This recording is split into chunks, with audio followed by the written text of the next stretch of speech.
Bismillahirrahmanirrahim. Assalamualaikum warahmatullahi wabarakatuh. Waalaikumsalam. Alhamdulillah. Wassalatu wassalamu ala rasulillah. Wala hawla wala quwwata illa billah. Allahumma la sahla illa ma ja'altahu sahla. Wa anta ya hayyu ya qayyum. Taj'al hazna in syi'ta sahla ya arhamar rahimin. Allahumma rizukna al-ikhlas fin niyati wal qawli wal amal. Pemirsa acara Ramadan penuh berkah di TVRI Aceh dimanapun anda berada, segala puji kita haturkan kepada Allah Subhanahu wa Ta'ala, yang mana Allah masih memberikan kepada kita kesempatan untuk dapat terus menikmati berkahnya bulan suci Ramadan hingga detik ini. Kemudian salawat dan salam kita haturkan kepada Nabi Muhammad sallallahu alaihi wasallam, yang mana beliau telah mengajarkan kepada kita bahawa Ramadan itu merupakan bulan pertolongan, Ramadan itu merupakan bulan rahmat. Oleh karenanya, semoga kita dapat memanfaatkan kemuliaan-kemuliaan Ramadan ini untuk mencapai predikat takwa nantinya, insya-Allah. Baik pemirsa dimanapun anda berada, seperti biasa pada sore hari ini menjelang berbuka puasa, kami akan menemani anda dengan bincang-bincang agama atau bincang-bincang seputar Ramadan. Pada kesempatan kali ini, kita akan mengangkat tema mencari pertolongan Allah melalui sabar dan solat. Alhamdulillah telah hadir bersama kita seorang narasumber yang berkompeten membahas soal ini. Beliau adalah Ustadz Rustandi Kamaruddin SPDI. Kita sapa dulu beliau. Assalamualaikum Ustaz. Waalaikumsalam warahmatullahi wabarakatuh. Masya-Allah, bagaimana kabarnya hari ini? Alhamdulillah sehat walafiat. Tadi bagaimana Ustaz perjalanannya dari rumah menuju stasiun TVRI, apa ada macet? Alhamdulillah, memang kalau suasana bulan Ramadan biasa penuh ramai, cuman kebetulan memang tidak terlalu jauh dari kediaman ke TVRI. Alhamdulillah Ustaz. Baik Ustaz, seperti biasa kita menjelang berbuka puasa menemani pemirsa sekalian sambil ya mereka menunggu berbuka puasa lah, kita bincang-bincang. Adapun tema yang akan kita bicarakan pada kesempatan kali ini adalah tentang mencari pertolongan Allah melalui sabar dan solat. Ya. Mungkin untuk mengawali bincang-bincang kita pada kesempatan kali ini, kami minta kesediaan Ustaz untuk menyampaikan opening statement atau pembuka mengenai tema ini Ustaz. Silakan. Baik, terima kasih Ustaz. Assalamualaikum warahmatullahi wabarakatuh. Waalaikumsalam warahmatullahi wabarakatuh. Alhamdulillahilladzi an'amana bi ni'matil iman wa hadana ila dinil Islam. Ashhadu an la ilaha illallah wahdahu la syarikalah wa ashhadu anna sayyidana Muhammadan abduhu wa rasuluh la nabiyya ba'dah. Allahumma salli wa sallim wa barik ala sayyidina Muhammad wa ala alihi wa ashabihi ajma'in. Pertama-tama marilah senantiasa kita memanjatkan puji dan syukur kehadirat Allah Subhanahu wa taala.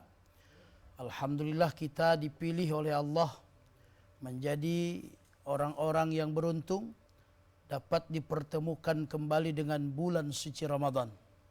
Mudah-mudahan kesempatan kita bertemu dengan bulan Ramadan ini akan menambah amal-amal soleh kita yang akan kita bawa nanti kembali menghadap Allah Subhanahu wa taala.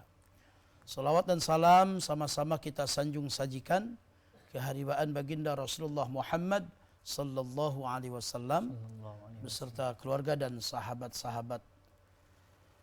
Pemirsa yang dirahmati Allah, kita manusia diciptakan oleh Allah Subhanahu wa taala memang merupakan makhluk yang dimuliakan Allah. Sebagaimana firman Allah Subhanahu wa taala, laqad khalaqnal insana fi ahsani taqwim. Sungguh telah kami ciptakan manusia itu dalam bentuk yang amat sangat sempurna. Akan tetapi tentu di balik kesempurnaan manusia sebagai makhluk Allah tetap saja memiliki kelemahan-kelemahan. Memiliki kekurangan-kekurangan. Yang tentu kelemahan ini harus kita memohon bantuan kepada Allah Subhanahu wa taala sang pencipta. Oleh karena itu, kita sebagai manusia ketika memperhambakan diri kepada Allah, merasa bahwa diri kita ini tidak ada apa-apanya dalam pandangan Allah. Di hadapan Allah kita ini makhluk yang lemah. Maka tentu keyakinan kita adalah bahwa Allah lah satu-satunya tempat kita mengadu, tempat kita meminta pertolongan.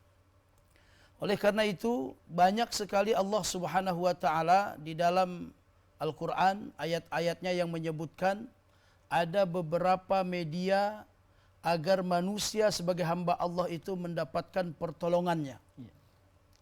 Itulah sesuai dengan tema kita hari ini, kita bincang-bincang hari ini, bahwa salah satunya adalah Allah Subhanahu wa taala menjadikan sabar dan salat untuk mendapatkan pertolongan Allah Subhanahu wa taala. Sebagaimana difirmankan oleh Allah dalam Quran surah Al-Baqarah ayat 45, di mana Allah Subhanahu wa taala berfirman, A'udzu billahi minasyaitonir rajim, wasta'inu bis sabri was salah wa innaha lakabiratun illa 'alal khashi'in.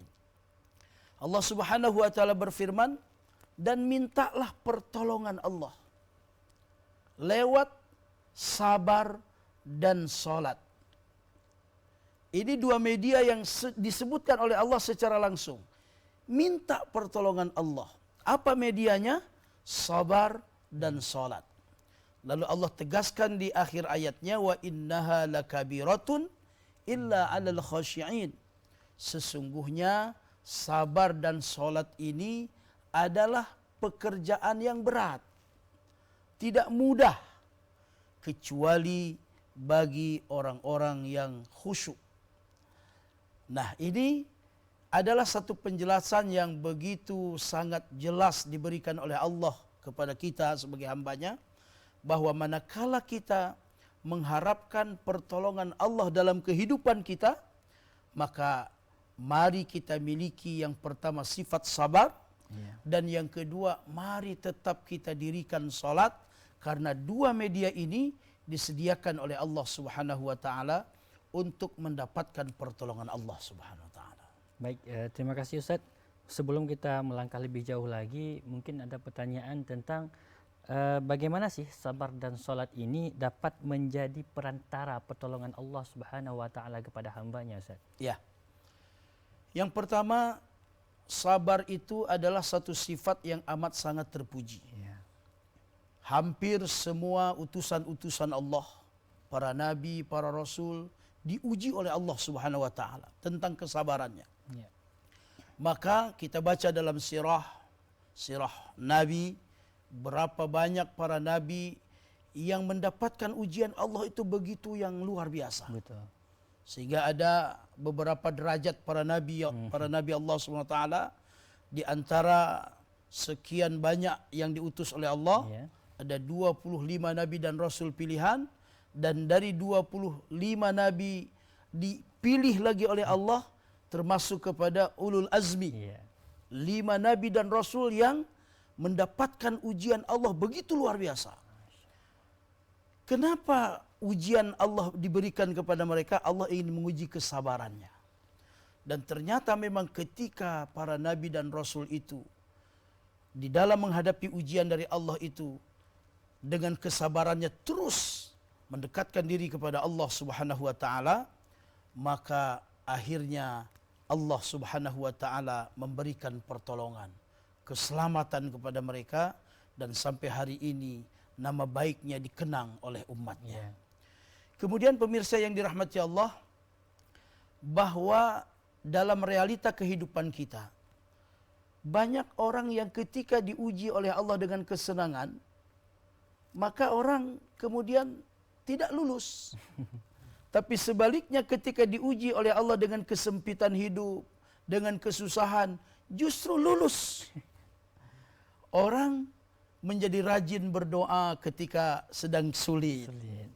Diuji oleh Allah dengan kesulitan hidup, susah rezeki, banyak masalah, mau bangun tengah malam. Maknanya apa? Bahwa sesungguhnya ujian kesabaran adalah semakin mendekatkan diri kepada Allah Subhanahu wa taala. Tapi ketika kemudian ujian itu diangkat, ujian kesulitannya dilepaskan, dihilangkan, diganti dengan kesenangan, berapa banyak orang yang kemudian lupa diri. Lupa kepada Allah, tidak lagi mau berdoa. Ada orang khusyuk berdoa, rupanya memang orang yang sedang kesulitan. penuh masjid ketika kita diuji dengan kesulitan. Tapi kemudian masjid menjadi kosong ketika kita dalam keadaan aman, nyaman, tentram. Artinya apa? Bahwa benarlah bahwa kesabaran itu adalah menjadi media untuk mendekatkan diri kepada Allah sehingga Allah memberikan pertolongan kepada kita. Masya Allah. Kemudian salat. Salat adalah mi'rajul mukminin. Ya Allah, ini. Naiknya antara orang beriman dengan Allah. Salat adalah saatnya dialog seorang mukmin dengan Allah Subhanahu wa taala. Ya. Maka ketika hamba Allah mendirikan salat, lalu dia letakkan kepala yang begitu dia hargai, dia jaga sejajar dengan kaki ketika sujud, sambil meyakini bahwa hanya Allah sajalah yang memiliki kekuasaan, yang bisa memberikan pertolongan, maka Allah dengan tersenyum akan memberikan pertolongan kepada hambanya yang menghambakan diri kepada Allah Subhanahu wa taala. Maka ketika orang sudah memiliki sifat sabar, senantiasa mendirikan salat, insya-Allah pertolongan Allah akan mudah didapat. Iya, Masya Allah. Gitu. Baik Ustaz, tadi kita bicara tentang, Ustaz ada menyampaikan tentang Nabi Ulul Azmi. Ya. Mereka dipilih karena beratnya ujian yang diberikan, dan para nabi tersebut yang Ulul Azmi yang dipilih ini mereka mampu bersabar. Benar. Ustaz. Nah, lantas apakah jika manusia biasa mendapat ujian dan mereka mampu bersabar dengan ujian itu, mereka juga akan ditinggikan derajatnya, Ustaz? Ya. Bagaimana, Ustaz? Memang secara keseluruhan, Iya. tidak hanya para nabi, manusia secara umum, katakanlah ciptaan Allah, bahwa ketika dia diuji oleh Allah Subhanahu wa taala kemudian mampu Betul. menerima ujian Allah Subhanahu wa taala, maka Allah akan meninggikan derajatnya. Sesungguhnya ketika seseorang diuji oleh Allah, ketika dia mampu menghadapi ujian itu, dia akan naik derajat. Seperti juga anak sekolah. Iya. Anak sekolah ketika mau naik kelas, maka pasti diberikan ujian oleh gurunya. Kelas 1 mau naik kelas 2, ada ujiannya menurut level kelas 1. Iya. Begitu juga tingkatan berikutnya, kelas 2 mau naik kelas 3 dan seterusnya. Maka seseorang yang ketika diuji oleh Allah, lalu dia ikuti ujian itu dengan penuh kesabaran. Dia terima bahwa ini memang benar ujian dari Allah. Dia jalani, maka pada saatnya pasti dia akan ditinggikan derajatnya oleh Allah SWT. Hatta manusia biasa pun, bukan para nabi, para rasul. Tapi karena memang nabi dan rasul tidak lagi diutus, maka kita adalah orang-orang pewaris para nabi. Betul. Kita adalah umatnya para nabi yang apabila sifat-sifat kenabian itu kita amalkan, termasuk sabar dan selalu menjaga salat ini, maka insya Allah kita pun akan dimuliakan Allah SWT. Baik Ustaz, mungkin sering di kalangan masyarakat menganggap bahwa ketika dia mampu bersabar, maka dia akan diangkat derajatnya oleh Allah. Tapi dalam persepsi mereka, diangkat derajatnya oleh Allah, mereka akan diberikan harta, mereka akan diberikan kemudahan-kemudahan, kelapangan-kelapangan. Ya. Itu apa serta-merta dia berbentuk harta atau bagaimana ini Ustaz? Iya. Yang namanya pertolongan Allah tidak mesti melulu harta benda ataupun kekayaan. Kan? Bahwa pertolongan Allah itu diberikan kepada kita sesuai dengan kehendak Allah. Ada kalanya mungkin seseorang memohon kepada Allah ingin diberikan harta kekayaan. Betul. Tapi Allah tidak memberikan harta kekayaan secara langsung. Tapi diberikannya anak-anaknya anak-anak yang soleh. Anak-anaknya anak-anak yang berbakti. Nah, ini menurut kehendak Allah. Jadi tidak serta-merta apa yang kita minta itu juga yang Allah berikan. Jadi makna pertolongan Allah, dinaikkan derajat oleh Allah, tidak serta-merta sesuai dengan keinginan kita. Manusia boleh bercita-cita. Manusia boleh menginginkan sesuatu. Apabila cita-cita kita sesuai dengan kudrah dan iradah Allah, maka yang kita cita-citakan itu insya Allah terjadi. Tapi manakala apa yang kita harapkan, apa yang kita cita-citakan tidak sesuai dengan kudrah dan iradah Allah, maka yang akan terjadi adalah kudrah dan iradah Allah. Hanya saja memang ketika kita menghambakan diri kepada Allah, pastilah apapun bentuk pemberian Allah pasti yang terindah dan terbaik dalam hidup kita. Masya Allah. Baik Ustaz, kita jeda dulu sejenak. Baik pemirsa, jangan kemana-mana dulu, tetap bersama kami karena kami akan kembali setelah jeda berikut ini.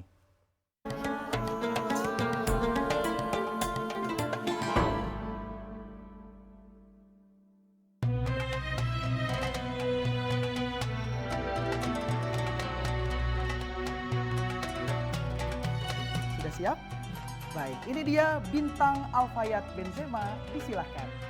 قتل أصحاب الأخدود وهم على ما يفعلون بالمؤمنين شهود إذ هم عليها قعود وهم على ما يفعلون بالمؤمنين شهود.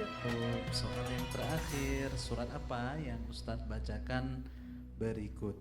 وَتَكُونُ الْجِبَالُ كَالْعِهْنِ الْمَنْفُوشِ. Itu surah Al-Qari'ah. Masya Allah, luar biasa. Dina Jumaila Liani.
Akankah terus begini?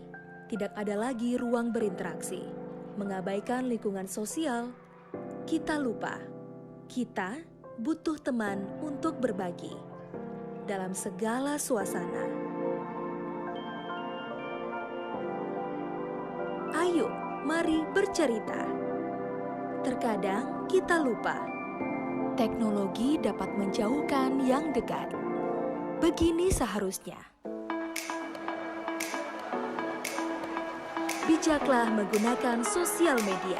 Iklan layanan masyarakat ini dipersembahkan oleh TVRI Aceh, media pemersatu bangsa.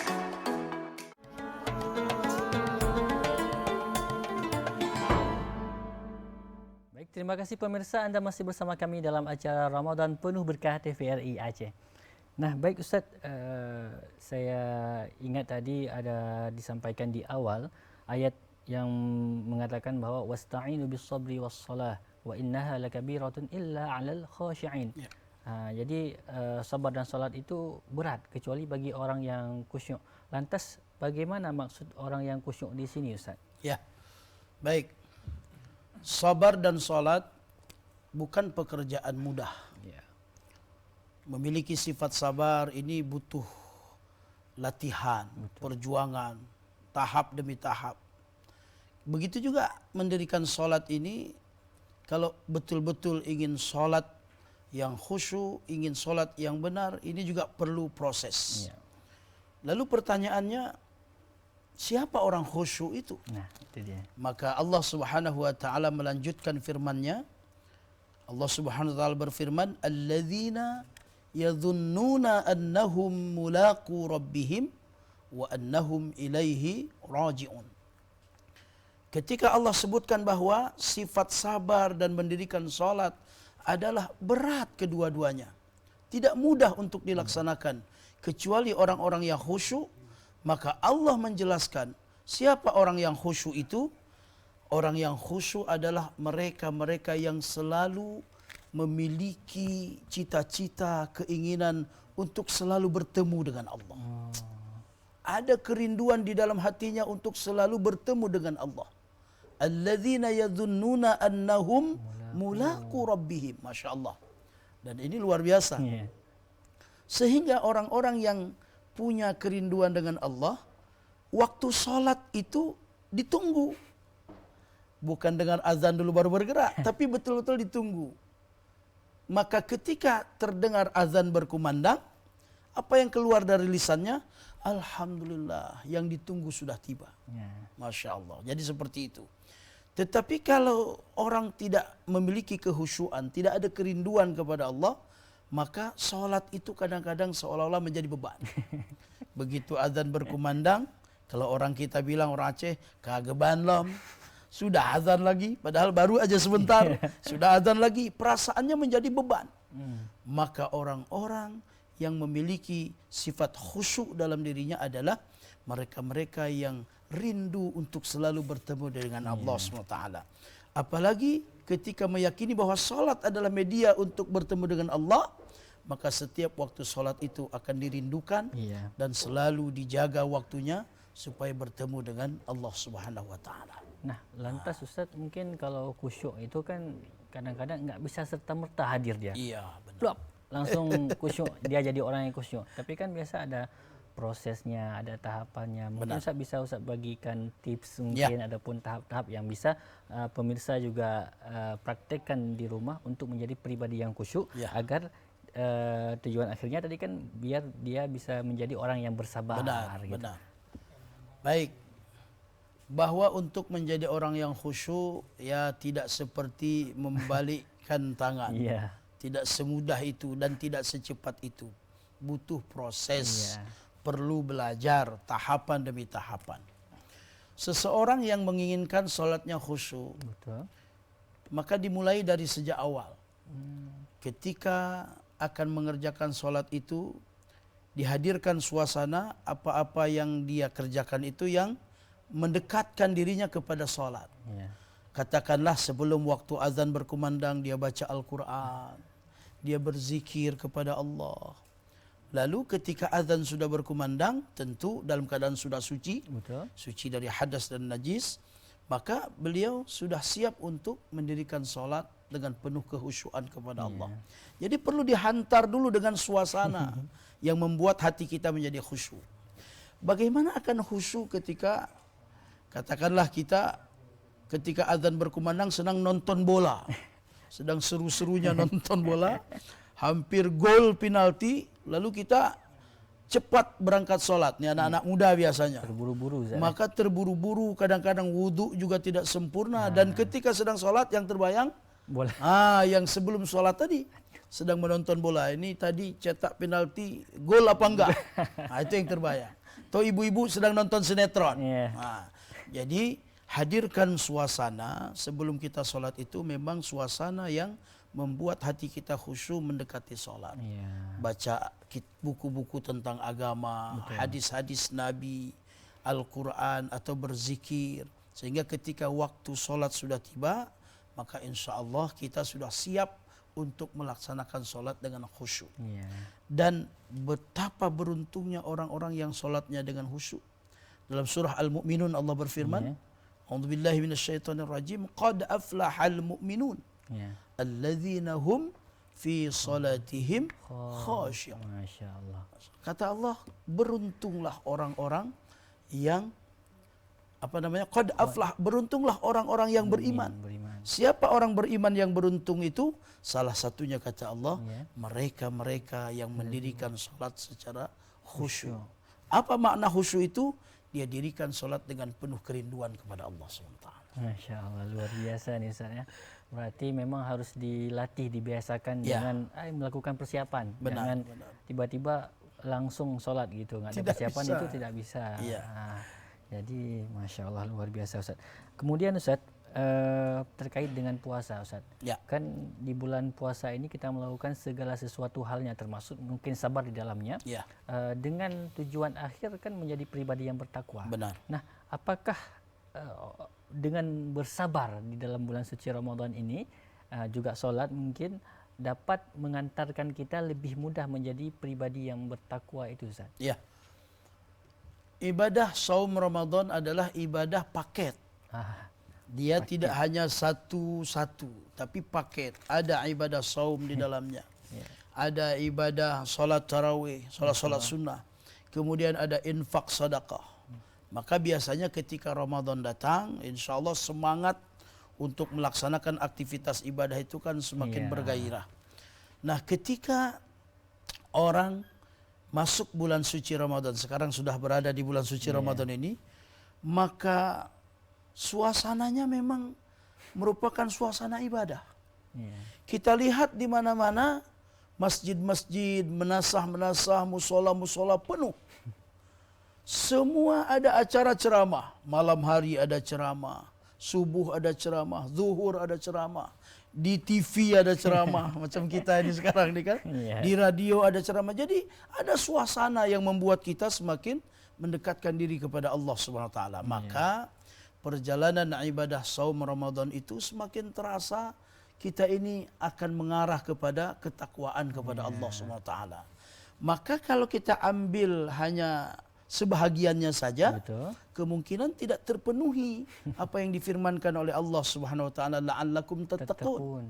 Jadi walaupun ayatnya ya ayyuhalladzina amanu kutiba alaikumusiyam, wahai orang-orang yang beriman diwajibkan atas kamu berpuasa, tapi maknanya tidak hanya ibadah puasa saja. Tapi ibadah puasa Ramadan itu merupakan ibadah paket. Ada ibadah-ibadah lain yang mendukung ibadah puasa itu sendiri, seperti misalnya tadarus Al-Quran. Kita lihatlah gairah dan semangatnya anak-anak muda kita bertadarus di mana-mana sampai kadang-kadang larut malam. Yang ini tidak kita temukan suasana ini di bulan lain selain bulan Ramadan. Maka insya Allah apabila kita mengamalkan ibadah di bulan Ramadan ini paket lengkap, tidak hanya yang inti puasanya saja, maka insya Allah capaian la'allakum tattaqun sesuai harapan Allah itu akan kita raih. Ya, baik Ustaz. Menariknya lagi Ustaz, terjadi real di lapangan lah bahasanya kita bilang. Mungkin banyak orang yang masih menganggap puasa itu, Ramadan itu bukan ibadah paket. Jadi dia puasa tapi nggak sholat. Itu kayak mana itu Ustaz? Iya. Sering. Jadi benar. Ini terutama mungkin kepada yang pemula-pemula lah kan. Kalau orang tua mudah-mudahan tidak ada lagi seperti itu. Jadi insyaallah Ustaz, ketika ada fenomena seperti itu, ini perlu kita berikan pencerahan barangkali. Mungkin lewat bincang-bincang kita sore hari ini juga kita sampaikan bahwa marilah ketika Ramadan datang, kita diberi kesempatan oleh Allah. Ini ibadah yang kita lakukan ini ibadah yang sifatnya memang paket dia. Tidak hanya ansih Ramadan puasa saja. Nah, misalnya ada orang dia sahur, setelah sahur dia tidur lagi, subuhnya lewat. Tidak seperti itu. Kita lihat ketika kenapa ada masa imsak. Imsak itu adalah waktu ketika kita diingatkan sudah cukup makan minumnya. Ada waktu imsak ke azan subuh itu lebih kurang 10 menit. Lebih kurang 10 menit. Untuk apa? Agar kita bersiap-siap bahwa setelah sahur untuk melakukan ibadah puasa itu ada ibadah yang lebih besar dari itu, yaitu mengerjakan sholat subuh berjamaah. Waktu 10 menit cukup kita untuk ke kamar mandi, bersih-bersih, gosok gigi, persiapan menuju ke masjid terdekat. Lalu kita ibadah sholat subuh. Maka alangkah aneh kalau kemudian masih ada orang ataupun fenomena di masyarakat ketika melaksanakan ibadah puasa tapi tidak melaksanakan ibadah lain. Puasa tapi tidak sholat. Atau puasa tapi tidak malas bersedekah. Ini paket semuanya. Tapi memang secara garis besarnya, secara umumnya kita lihat insya Allah ketika mereka melakukan ibadah saum, maka ibadah lain pun dikerjakan. Ada anak-anak yang tadinya malas sholat, karena puasa dia semangat sholat. Ada anak-anak yang malas ngaji, karena puasa menjadi rajin ngaji. Seperti itulah ibadah saum itu diperintahkan oleh Allah. Ada ibadah-ibadah lain yang mengiringi. Mungkin yang 1-2 itu oknum. Ya, Nah, Ustaz, kita kembali lagi ke perkara sabar tadi, Ustaz. Tadi ada sempat Ustaz sampaikan bahwa ada orang yang ketika dikasih ujian dia mampu bersabar, dia lulus ujian kesabaran itu. Tetapi ketika dikasih kenikmatan, maka dia gagal malahan. Benar. Apakah memang sabar itu ada bermacam-macam, Ustaz? Maksudnya kan tadi ada sabar atas musibah, kadang sabar atas kenikmatan itu ujian, Ustaz. Benar. Sabar itu ada beberapa hal. Ada 4 jenis sabar. Apa itu jenis sabar itu? Iya. Yang pertama kata Nabi, as-sabru anil musibah. Sabar ketika diuji dengan musibah. Yang ini yang kita katakan tadi biasanya orang lulus ini. Iya. Kalau sedang ditimpa musibah, berlinang air mata, banyak berdoa. Yang kedua juga as-sabru anin ni'mah. Sabar terhadap nikmat. Ini yang kita katakan sering gagal orang karena ketika sudah punya nikmat, banyak uang, biasanya sudah mulai lupa dengan Allah. Menganggap kalau sudah punya uang, uang ini hasil kerja saya. Uang ini hasil usaha saya. Dia lupa bahwa sesungguhnya itu juga nikmat dari Allah. Maka perlu juga sabar. Ketika kita dalam diberikan nikmat oleh Allah, kita juga harus bersabar. Bersabarkah kita dengan nikmat itu tetap menghambakan diri kepada Allah? Bersabarkah kita ketika banyak uang, tidak memfoya-foyakan uang itu? Karena banyak gangguan kalau sudah punya uang. Biasanya orang kalau sudah punya uang, ada lihat perempuan, suka sama perempuan. Ada macam-macam lah. Inilah makanya perlu juga sabar dengan nikmat. As-sabru anin nikmah. Maaf Ustaz, sebelumnya Ustaz, mungkin ada kisah yang pernah saya ingat, cuma saya kurang tahu detailnya, bahwa ada sahabat yang datang kepada Nabi meminta diberikan kekayaan, tapi Nabi bilang bersabarlah, maka itu lebih baik bagi kamu. Benar. Terus datang lagi, enggak Nabi, saya minta lagi, ngotot dia minta sampai diminta ke berapa kali diberi kenikmatan. Benar. Maka gagal dia. Boleh Ustaz sikit Kisah melengkapi. di zaman Rasulullah ini menjadi pelajaran berharga bagi kita. Salah seorang sahabat Nabi bernama Sa'labah. Sa'labah ya. Oh ya. Sa'labah ini sahabat Nabi yang apabila Nabi salat dengan sahabat-sahabat yang lain, Sa'labah ini selalu berada di belakang Rasulullah. Tapi ada satu keanehan yang dilakukan oleh sahabat Sa'labah ini. Setiap selesai salat, kalau yang lain mungkin berzikir, berdoa lama-lama, dia cepat-cepat pulang.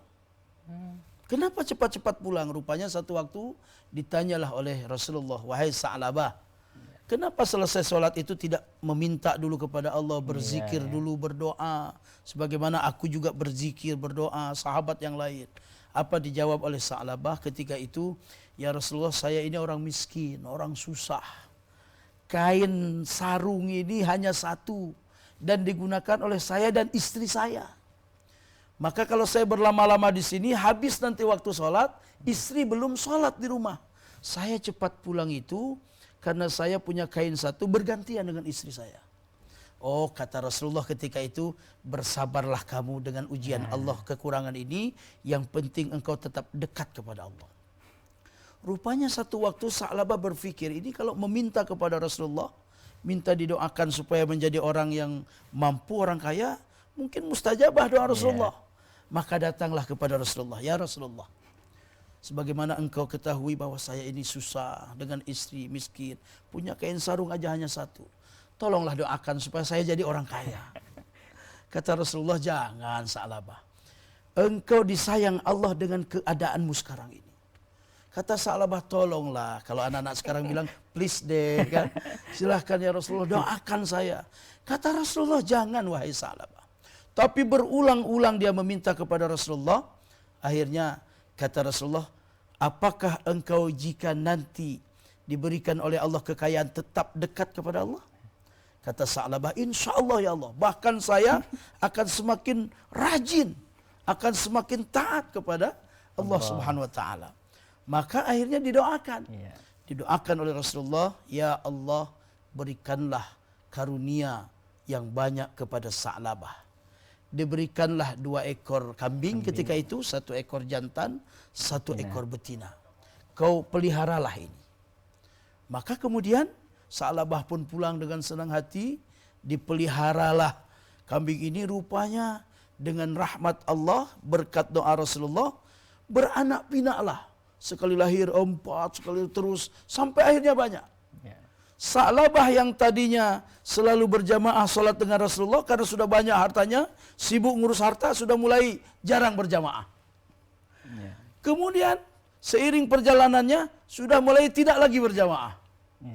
Dan satu waktu ketika Sa'labah sudah kaya raya, hampir satu bukit itu adalah ternak dia, diperintahkan oleh Rasulullah kepada sahabat, tolong kau jumpai Sa'labah, minta zakat dari ternaknya.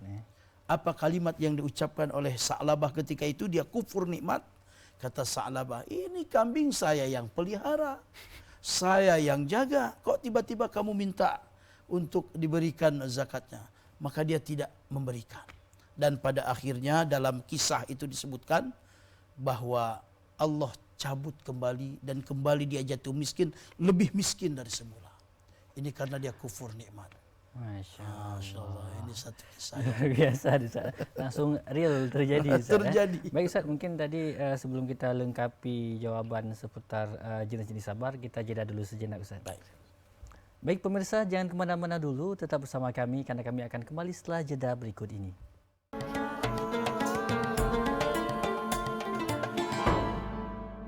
Akankah terus begini? Tidak ada lagi ruang berinteraksi, mengabaikan lingkungan sosial. Kita lupa, kita butuh teman untuk berbagi dalam segala suasana. Ayo, mari bercerita. Terkadang kita lupa, teknologi dapat menjauhkan yang dekat. Begini seharusnya. Bijaklah menggunakan sosial media. Iklan layanan masyarakat ini dipersembahkan oleh TVRI Aceh, media pemersatu bangsa.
Siap?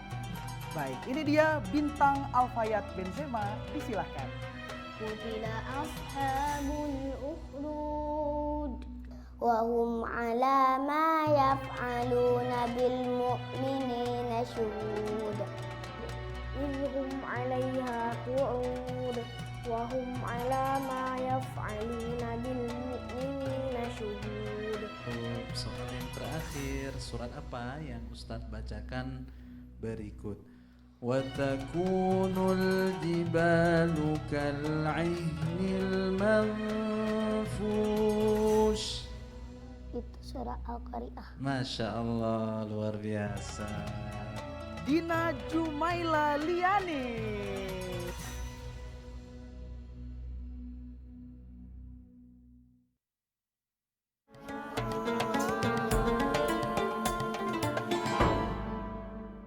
Baik, terima kasih pemirsa, Anda masih bersama kami dalam acara Ramadan Penuh Berkah TVRI Aceh. Nah, baik Ustaz, kita melanjutkan lagi tadi Ustaz seputar jenis-jenis sabar Ustaz. Silakan. Baik. Lalu yang ketiga, jenis sabar itu adalah as-sabru anit ta'ah. Jadi sabar dalam menjalankan ketaatan kepada Allah Subhanahu wa taala. Misalnya ketika kita diperintahkan oleh Allah berpuasa di bulan Ramadan. Ini kan bukan hal yang gampang. Bagaimana kita tidak makan, tidak minum sehari penuh. Betul. Tidak melakukan hubungan suami istri di siang hari bagi orang yang sudah suami istri. Banyak sekali kesabaran yang harus kita alami dalam menjalankan ketaatan kepada Allah. Yeah. Misalnya kita harus bangun lebih awal. Maka ini butuh kesabaran. Yeah. Maka tidak sedikit orang yang ketika menjalankan ketaatan kepada Allah, beribadah kepada Allah, kurang sabar. Sehingga tergesa-gesa, terburu-buru, sehingga mendapatkan hasil yang tidak maksimal. Padahal ketika kita menjalankan ibadah dengan penuh kesabaran, semua kita ketaatan kepada Allah ini dengan bentuk kesabaran, maka insya Allah pada akhirnya kita akan mendapatkan kebahagiaan yang luar biasa. Berarti kembali kayak tadi juga Ustaz, kalau memang buru-buru enggak khusyuk dong. Enggak khusyuk. Kita tidak akan mendapatkan kehusyuan karena keterburu-buruan. Maka membutuhkan kesabaran dalam ketaatan kepada Allah SWT. Lalu yang keempat, yang terakhir jenis sabar ini adalah as-sabru anil maksiyah. Sabar terhadap kemaksiatan. Artinya apa sabar ini? Menahan diri kita. Jangan sampai kita tergiur. Iya. Ini juga butuh kesabaran. Bahwa godaan luar biasa. Hah? Makanya kenapa ketika sedang berpuasa itu, yang berpuasa tidak hanya makan dan minum. Bukan hanya menahan makan dan minum, tapi seluruh panca indera kita juga harus berpuasa. Iya. Mulut kita, telinga kita. Jangan sampai bicara yang baik, yang bukan-bukan. Bicara yang menimbulkan fitnah, ghibah dan lain sebagainya. Betul. Maka kita juga harus bersabar dalam menjauhi maksiat. Banyak sekali maksiat itu, maka kita harus bersabar diri kita supaya jangan terjerumus kepada maksiat itu. Makanya ketika kita insya Allah bersabar dengan musibah, Betul. kita juga insya Allah bersabar dengan nikmat dari Allah, sabar dengan melakukan ketaatan, dan kemudian juga sabar untuk tidak terjerumus kepada maksiat, maka inilah orang-orang yang memang ahli sabar, yang akan mendapatkan pertolongan dari Allah SWT. Kemudian dibarengi dengan selalu mendirikan solat, yang dengan solat ini juga mendapatkan pertolongan Allah Subhanahu wa taala. Luar biasa Ustaz sabarnya. Tidak sesimpel yang dipikirkan. Jadi orang sabar nih. Ini mudah kali enggak Ustaz. Ada juga terjadi di masyarakat nih Ustaz. Mungkin real terjadi di beberapa tempat, oknum apa terserah lah namanya kan. Ketika seseorang sudah lama tidak dikaruniai anak Ustaz. Jadi mungkin keluarga ataupun ustaz-ustaz sering dia datang ke ustaz tanya, Ustaz mungkin ada tips atau doa, ada zikir yang perlu saya amalkan biar mendapatkan buah hati. Tetapi sudah dia amalkan bertahun-tahun mungkin, tapi di ujung-ujungnya saya enggak mau lagi buat ini, enggak mau lagi buat itu. Udah bertahun-tahun saya ini enggak juga dikasih rezeki. Itu gimana Ustaz?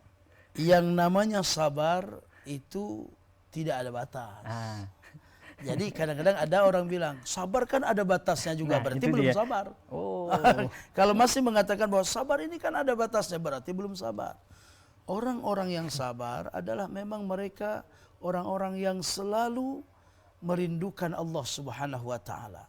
Menyerahkan dirinya hanya kepada Allah, menerima dengan ketentuan Allah dan tanpa batas.